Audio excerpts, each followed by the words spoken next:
MBBS express नाम की consultancy है जिन्होंने सबसे बड़ा फ्रॉड किया। उन्होंने ये बोला बच्चों को कि हम आपको भेजेंगे ओरल, एंड जब बच्चे वहाँ पे गए मॉस्को से उन्हें डायरेक्टली कोई और यूनिवर्सिटी में मतलब केमिरो में ले जाया गया। बच्चों को वहाँ जाने के बाद पता चला गया जनवरी चला गया, फरवरी चला गया, पर बच्चों के अभी तक के एडमिशन लेटर आए ही नहीं।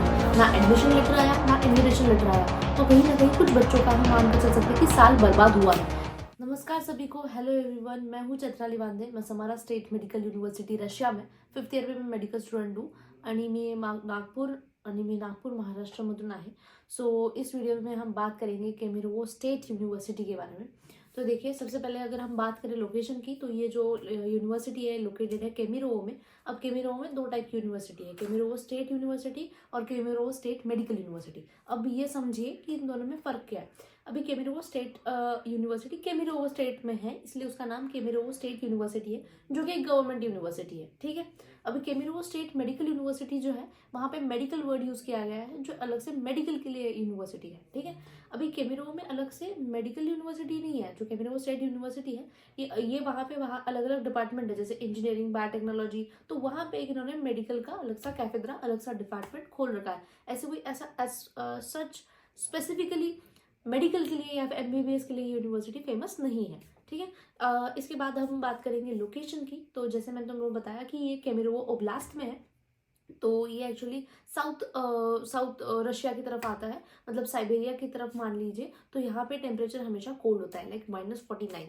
तो वेदर कंडीशंस उतने फेवरेबल नहीं है इंडियन स्टूडेंट्स के लिए। तो ये था इसका लोकेशन को लेकर के।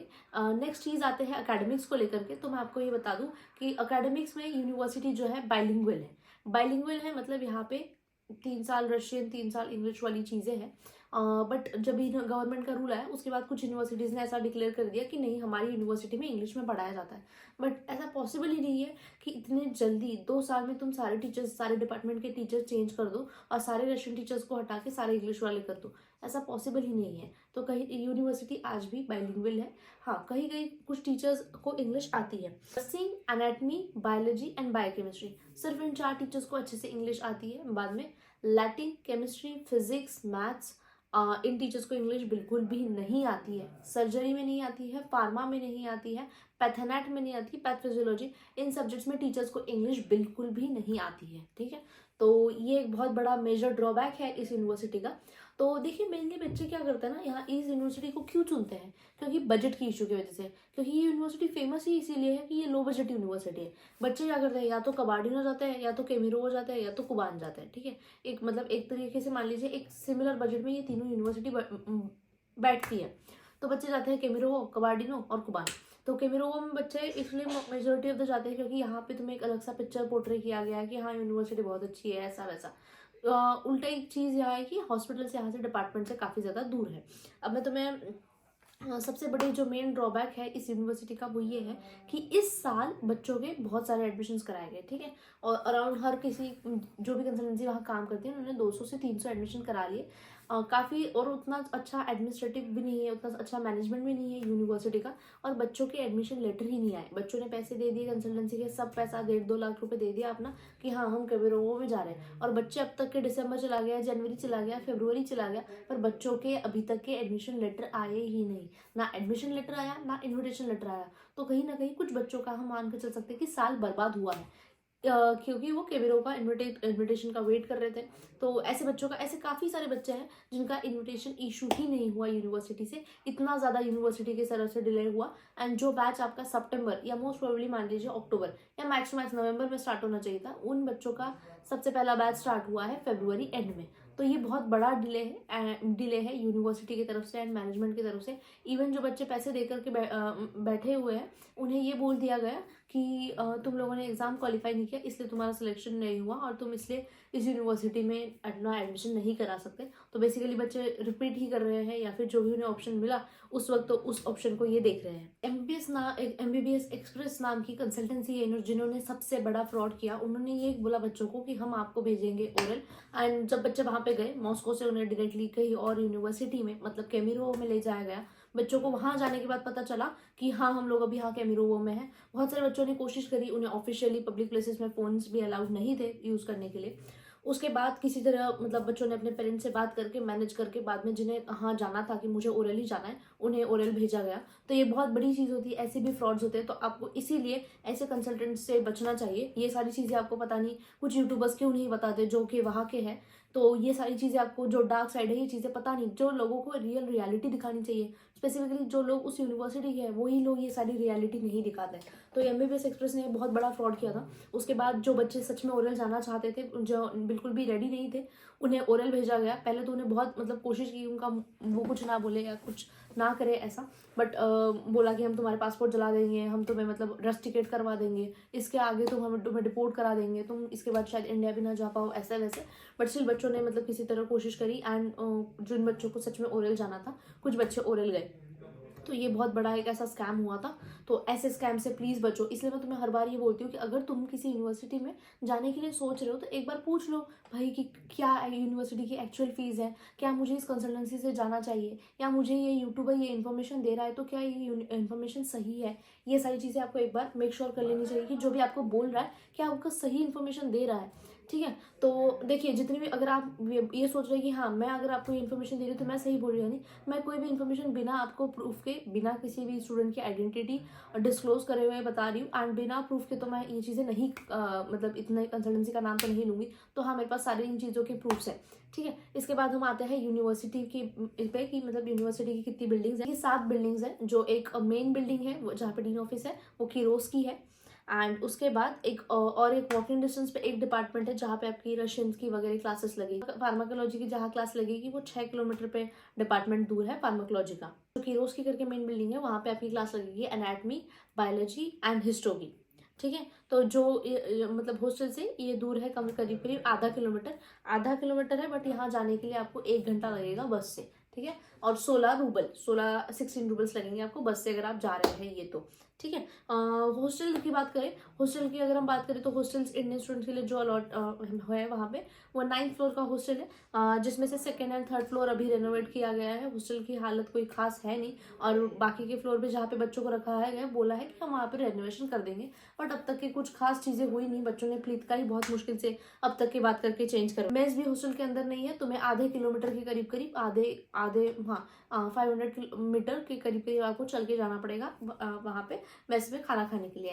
अगर हम क्वालिटी वाइज देखें तो मेस का खाना उतना अच्छा नहीं है। मेस है वहाँ पर, बट हाँ एवरेज क्वालिटी है। एवरेज क्वालिटी भी नहीं मान के चल सकते कि लो क्वालिटी है, क्योंकि आपको रोज रात को रोटी नहीं मिल रही है। ठीक है, तो ये कहीं ना कहीं मुझे लगता है कि हाँ मैसेज चलो ओके एवरेज मान के चल सकते हैं कि मैस एवरेज है। एंड अगर हम देखें कि हॉस्टल में कैसी फैसिलिटीज है तो कहीं ना कहीं मतलब एक ये हॉस्टल हो गया, दूसरा जो हॉस्टल है वहाँ पे जिम भी अवेलेबल है, किचन भी अवेलेबल है एंड लाइब्रेरी भी अवेलेबल है। तो हॉस्टल दूसरा जो इंडियन स्टूडेंट्स के लिए हॉस्टल अलॉटेड है वो थोड़ा ठीक है। ठीक है, मतलब ठीक है, ये सारी फैसिलिटीज आपको मिल रही तो अच्छा हॉस्टल मान के चल सकते हैं। बात करें कि यूनिवर्सिटी की एक्चुअल फ़ी कितनी है, तो यूनिवर्सिटी की एक्चुअल फ़ी है 2,35,000 रूबल। एंड हॉस्टल का कितना चार्ज है 1 साल का है तो वो है 10,000 रूबल, 10,000 रूबल। एडमिनिस्ट्रेटिव चार्ज लिया जाता है आपसे $1,300 का। एंड इसके अलावा मेडिकल वीज़ा एंड एक्सटेंशन का 13,600 मतलब 14,000 रूबल पकड़ लीजिए, जो आपका पूरा साल का एनुअल एक्सपेंस जाएगा 2,58,600 रूबल, मतलब 2,60,000 आपको लग रहा है 1 साल का। ठीक है, अगर कोई भी आपसे इससे ज़्यादा फी, आप इससे ज़्यादा कोई चार्ज कर रहा है, अगर आपके एडमिनिस्ट्रेटिव के नाम पे 2-2 हज़ार रुपये चार्ज कर रहा है तो वो गलत है। एंड वो लोग मतलब बेसिकली अपने बेनिफिट के लिए काम करके आपका पैसा अपने पास रख रहे हैं। ठीक है, एंड ये सारी चीज़ें हो गई। तो इस मतलब अभी ऐसा है कि लो बजट में यूनिवर्सिटी नहीं अवेलेबल होने की वजह से बच्चों ने कैमरो स्टेट मेडिकल यूनिवर्सिटी को चुना था। एंड जिन्होंने भी चुना, मेरे पास ऐसे काफ़ी सारे मैसेजेस हैं, काफ़ी सारे बच्चे हैं जो अभी भी अपना डिसीजन रिग्रेट कर रहे हैं कि उन्होंने कैमरो स्टेट मेडिकल यूनिवर्सिटी को चूज़ किया, बिकॉज मोस्ट ऑफ द बच्चे तो जा ही नहीं पाए। एंड जो जा पाए उनका कोई खास रिव्यू है नहीं। इवन यहाँ पे मतलब FMG की कोई खास कोचिंग कराई नहीं गई है।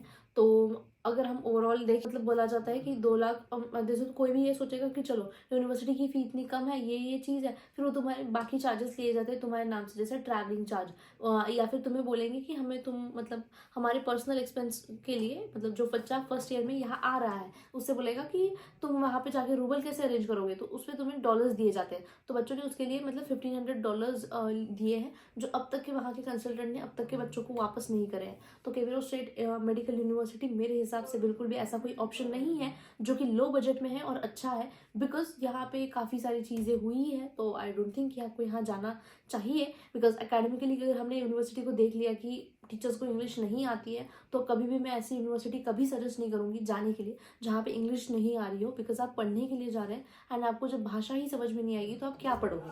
ठीक है, तो ये हो गया केमेरो स्टेट मेडिकल यूनिवर्सिटी के बारे में। एंड कैसा यहाँ पे फ्रॉड वगैरह होने के बाद मुझे नहीं लगता कि वहाँ जाना सही होगा।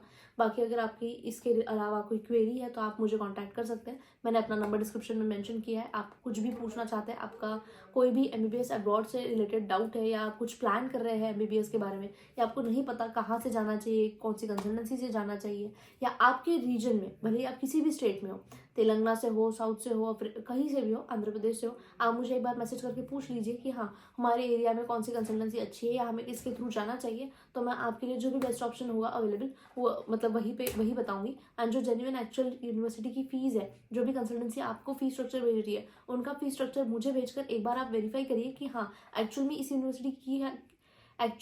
यूनिवर्सिटी की फ़ी क्या इतनी है सच में। तो ये चीज़ें आपको एक बार देख लेनी चाहिए। आई होप कि मैंने आपको एक जेन्युइन वीडियो बताया कि कैसे क्या है। एक चीज़ मेरी छूट गई कि यहाँ पे ट्रांसपोर्टेशन के लिए कॉस्ट भले ही कम है पर टाइम बहुत ज़्यादा लग रहा है, तो एक चीज़ मैंने ये मिस कर दी थी वीडियो में। आई होप कि मेरा ये वीडियो आपके लिए काफ़ी ज़्यादा हेल्पफुल रही हो। एंड अगर प्लीज़ हेल्पफुल रही हो तो मेरी आपसे सभी से रिक्वेस्ट है कि प्लीज़ सब्सक्राइब कर दो। एंड ऐसे ही जो भी तुम्हारी दिक्कत हो, कोई भी डाउट्स हो, आप मुझे पूछ सकते हैं। डिस्क्रिप्शन में मैंने अपना नंबर दिया है, तो जो भी आपका डाउट होगा प्लीज़ आप मुझे कमेंट में बताइए, या फिर मैंने अपना व्हाट्सएप नंबर दिया है उस पर मुझे लिख के बताइए, मैं आपका जो भी डाउट होगा उसे सॉल्व कर दूंगी, या फिर जो भी क्वेरीज आपकी होगी उसे क्लियर कर दिया जाएगा। तो आई होप कि ये वीडियो आपके लिए हेल्पफुल रहा हो। That's it, thank you and thank you for watching.